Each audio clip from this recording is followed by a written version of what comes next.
Sand in every direction. A Roman officer shields his eyes, scanning the horizon. Where's the river, Cassius? It should be right here. Then why isn't it? Because our guide led us away from it 3 hours ago.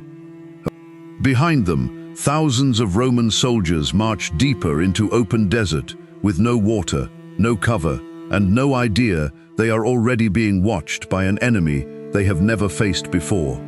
53 BC, deep inside Parthian territory. 7 legions are about to disappear into the sand, and only half of them will ever be seen again. The man who led them here was Marcus Licinius Crassus, the richest man in Rome, co-ruler of the Republic alongside Caesar and Pompey, and the only one of the 3 who had never won real military glory of his own. Caesar had Gaul, Pompey had the East, the pirates, the kings who bent the knee to him. Crassus had money. And money, in Rome, bought power, but it never bought immortality, and everyone in the Senate knew it, including Crassus himself. "I want a triumph," he told the Senate, "not another audit." "You want a war with Parthia?" one senator asked. "Over what, exactly?" "Over the one thing I don't already have." The Senate was split down the middle. Half backed the invasion, chasing Crassus's wealth and the promise of Eastern gold. Half thought it reckless, unprovoked, and unnecessary. Parthia had never attacked Rome. It came down to a single vote from the tribune of the plebs, and even he wasn't fully convinced this was wise. "Go then," he finally said. "But go carefully." Crassus did not go carefully.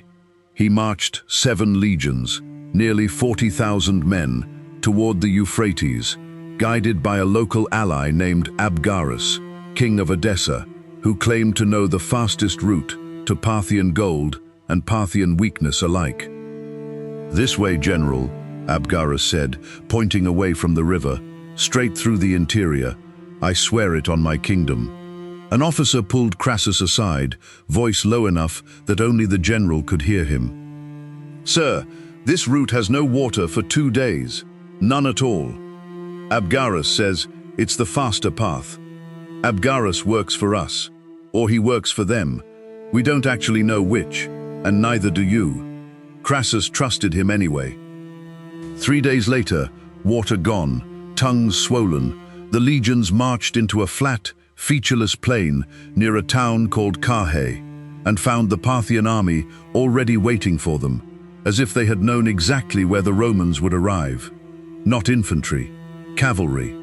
10,000 horse archers and heavily armored cataphracts, commanded by a general half Crassus's age named Surena, form the square, shields locked, no gaps. They're just circling us. They're not attacking. They don't need to attack. Watch what happens when the arrows start. For a moment, the Roman formation held, disciplined, confident, exactly as generations of training had prepared them to hold. Then, the first volley landed, and it did not stop. It did not slow. It did not run out. The Parthians never closed to melee at all. They rode in wide circles, firing continuously, resupplied by an endless train of camels, carrying more arrows than any Roman army had ever expected to face in a single battle. "We're pinned. We can't advance. We can't retreat. We can't do anything but stand here and die." Then we go on the offensive. "Publius, take the cavalry. Break their line before this gets any worse." Crassus's own son led a detachment forward, chasing the Parthians as they seemed to break and retreat before him. "They're running. We have them. Press forward."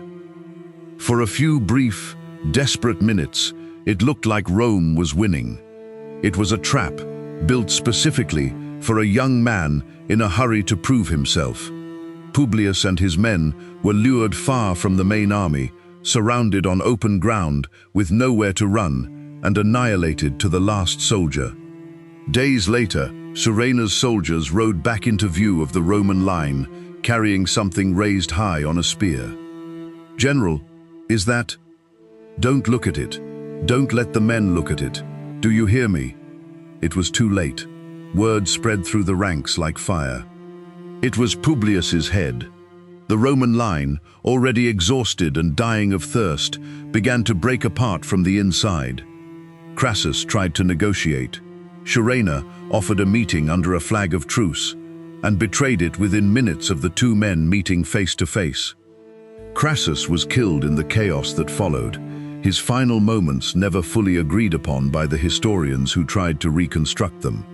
According to the historian Cassius Dio, Surena mocked the dead triumvir's legendary greed by pouring molten gold down his throat.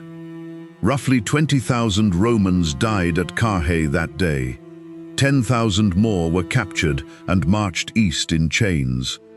But one detail has puzzled historians for 2,000 years, and it has nothing to do with the men who died or the men who were captured. Several thousand Romans escaped the battlefield entirely and simply vanished from the historical record, as if the desert itself had swallowed them whole. No bodies were ever found. No prisoner lists recorded their names. No trace exists in any surviving Roman account of what actually happened to them after that night. Centuries later, some historians noticed something strange buried in an unrelated source.